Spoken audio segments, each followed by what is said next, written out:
नमस्कार मित्रांनो, मी यशराव तुमचं स्वागत करतो आपल्या यूट्यूब चॅनलला. तर रात्रीचे 9 वाजल्यात आणि आम्ही आता तुळजापूरसाठी निघालो आहे. पप्पांनी संध्याकाळी देवपूजा केली आणि मम्मीने प्रसाद केला आहे. असं म्हणतात की देवाला जाताना घरातनं प्रसाद वगैरे करून न्यायचा असतो, त्यामुळे मम्मीने गोडमध्ये शिरा बनवला आहे. दादरवरनं आपली 10:30ची ट्रेन आहे, तर आता इकडनं डायरेक्ट दादरला जाऊ आणि पुढचा प्रवास तुम्हाला सांगत राहतो आपला कसा होईल, तो कसा बजेट. आणि एक जास्त नाही, 1 दिवससाठी चाललो आहे. सॅटर्डे सकाळी आम्ही परत येणार आहे. तर आपण आता डायरेक्ट दादरला भेटूया. आपण असेच चाललो आहे कारण ट्रॅव्हलिंगमध्ये फुल पॅन्ट आपल्याला जमत नाही, त्यामुळे हे असंच कम्फर्टेबल असतो आपण.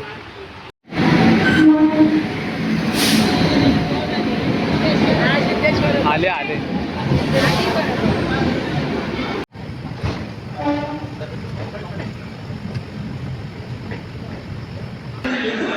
तर आपण 7 वाजल्यात आणि सोलापूरला आलो आहोत. आता इकडनं पुढे अजून 1.5 तासाचा प्रवास आहे तुळजापूरसाठी. इकडनं ST किंवा जे काय जीप बीप असेल त्याने पुढचा प्रवास.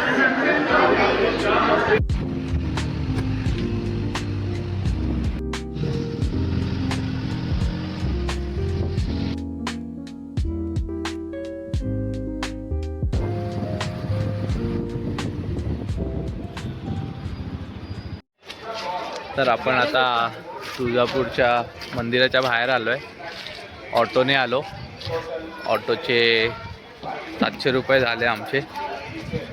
सांगताना सांगत होते 200 पर पर्सन, 200 250 वगैरे, पण 150मध्ये आलो ना की कमीमध्ये. हां, 250मध्ये 4 जण आलो. आता इकडे आंघोळ वगैरे करू आणि मंदिरात जाऊ दर्शन करायला. तर मित्रांनो, आंघोळ वगैरे करून रेडी होऊन बाहेर आलो व्हिडिओ काढायला. तर असंच इकडे भक्त निवास वगैरे सुद्धा आहे. तिकडे 50 रुपयामध्ये आंघोळ वगैरे करून घेऊ शकतो. आता मी तुळजापूरमध्ये पार्किंग एरियामध्ये उभा आहे. पार्किंग बघून कळतं आहे की आज गर्दी किती आहे. आपल्याला किती वेळ लागेल मंदिरात सांगता येत नाही. मागच्या टायमाला आम्ही आलेलो तेव्हा किमान 1 तासाच्या वर लागलेला, पण आज सांगता येत नाही. आणि शुक्रवारसुद्धा आहे. शुक्रवार आहे म्हटल्यावर गर्दी तर असणारच. तर बघू किती तास लागतो आहे आपल्याला दर्शनाला. बाकी जर ट्रेननी वगैरे येत असाल तर सोलापूरपर्यंत ट्रेन आहे आणि सोलापूरवरनं मग तिकडनं ST आणि ऑटो वगैरे सगळं आहे. आता मम्मी पप्पा तयारी करत आहेत. ते आलं की आपण लगेच निघू दर्शनाला. हे भक्त निवास आहे आणि ही समोरची गल्ली आहे. तिकडे खाली लोक राहतात. तिकडे जाऊन आंघोळीसाठी वगैरे विचारलं तर एकाचे 50 रुपये घेतात. आणि इकडनं बाहेर पडलं की तुळजाभवानी मंदिर आहे.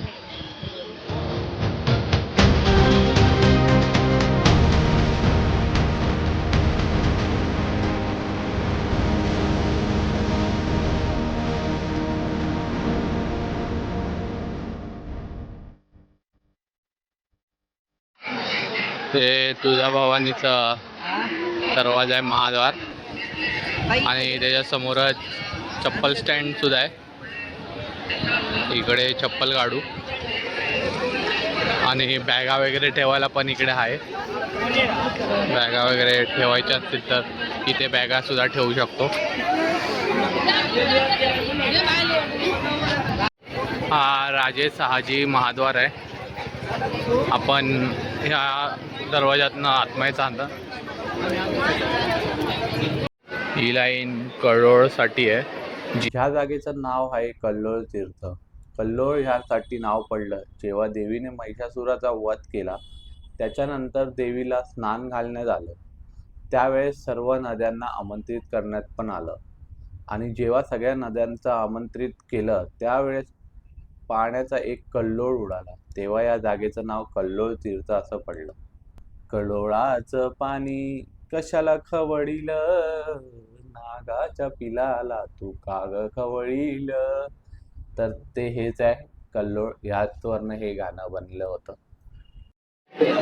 ही कल्लोळची लाईन होती आणि ही गोमुखची लाईन आहे. तिकडे आपण जाऊन आलो. आता इकडनं गोमुख तीर्थ आहे.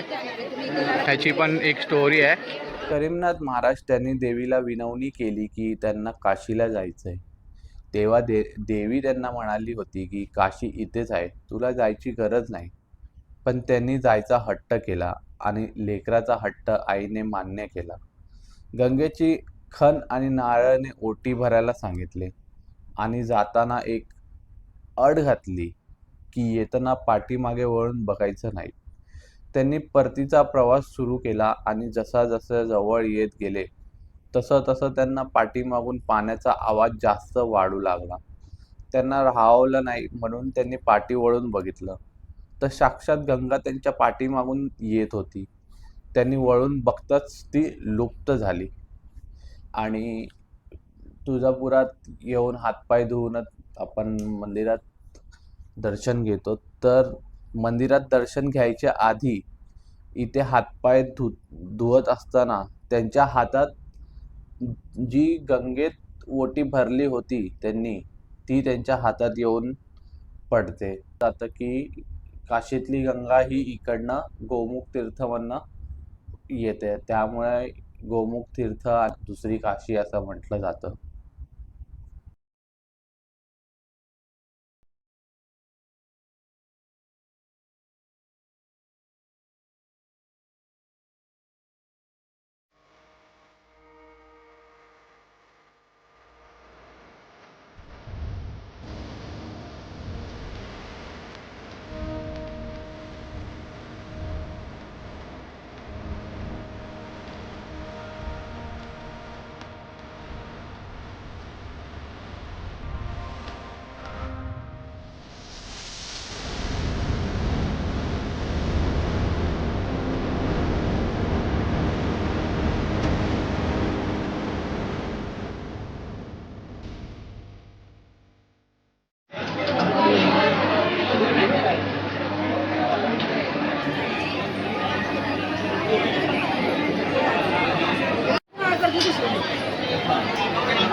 हे मंदिर आहे. इकडनं आतमध्ये देवीची मूर्ती आहे.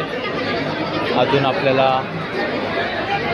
20-25 मिनटं जातील तिकडनं फिरून असं आतमध्ये जायला. अधिक मास महिना असल्यामुळे ही गर्दी आहे शुक्रवारची.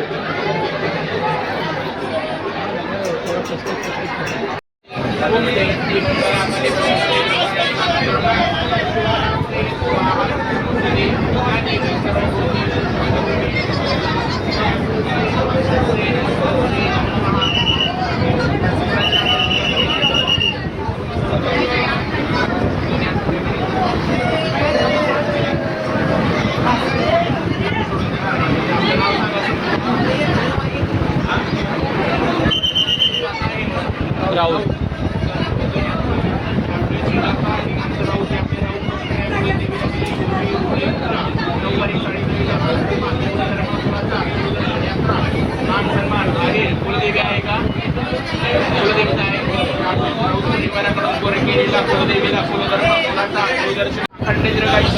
हाती घेतलेल्या प्रत्येक कामाला यश द्यायचे. काय चूक झाले असेल राष्ट्रसेवेमध्ये हाती घेतलेल्या प्रत्येक कामाला यश द्यायचंय.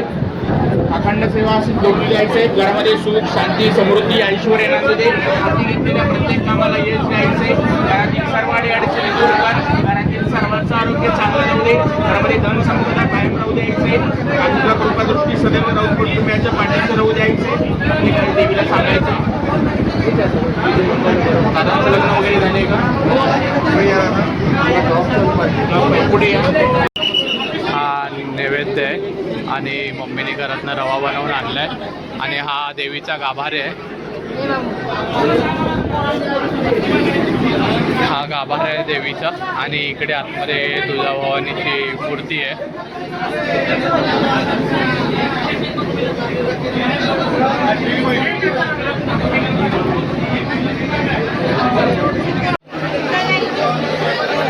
दर्शन झालंय, दर्शन करून बाहेर आलोय. आता इकडे छोटीशी आरती करून घेऊया.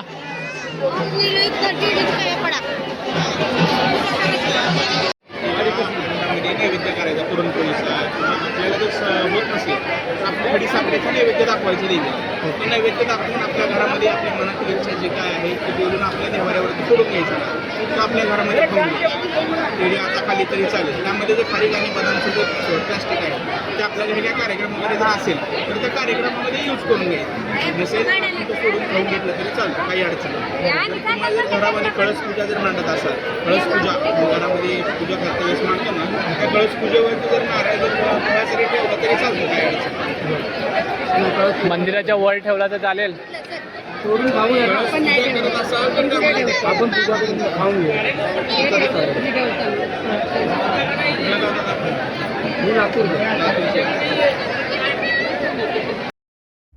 तर मित्रांनो, ह्या ठिकाणी जिवंत बकऱ्याचा बळी दिला जातो. नवरात्रीत अष्टमीच्या होमच्या दिवशी इकडे बकऱ्याचा बली दिला जातो महिषासूर नावाच्या राक्षसाला. जेव्हा त्याचा वध होत होता तेव्हा त्यांनी देवीकडे वर मागितला होता की जसा तुला पुरणपोळी भाजी भाकरीचा नैवेद्य लागतो तसं तुझ्या मुखातून मला मांसाहाराचा नैवेद्य दिला जावा, असा वर त्यांनी देवीकडे मागितला होता. या सगळ्या साड्या देवीला अर्पण झालेल्या आहेत. तर कोणाला घ्यायच्या असतील तर त्या अशा लावल्यात, घेऊ शकतात. ज्या साडीची जी प्राइस आहे त्याच्यावर 30% डिस्काउंट आहे.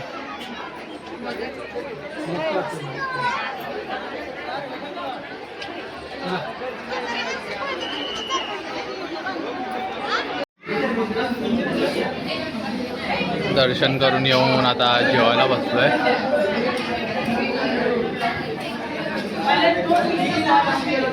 राईस थाली मागवले, त्यात भात, डाळ आणि 2 भाज्या आणि 3 चपात्या येत आहेत.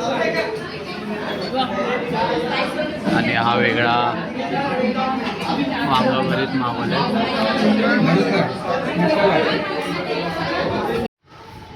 दर्शन वगैरे झालं, 3 वाजलेत. आता संध्याकाळी रात्रीची 8:30ची गाडी आहे.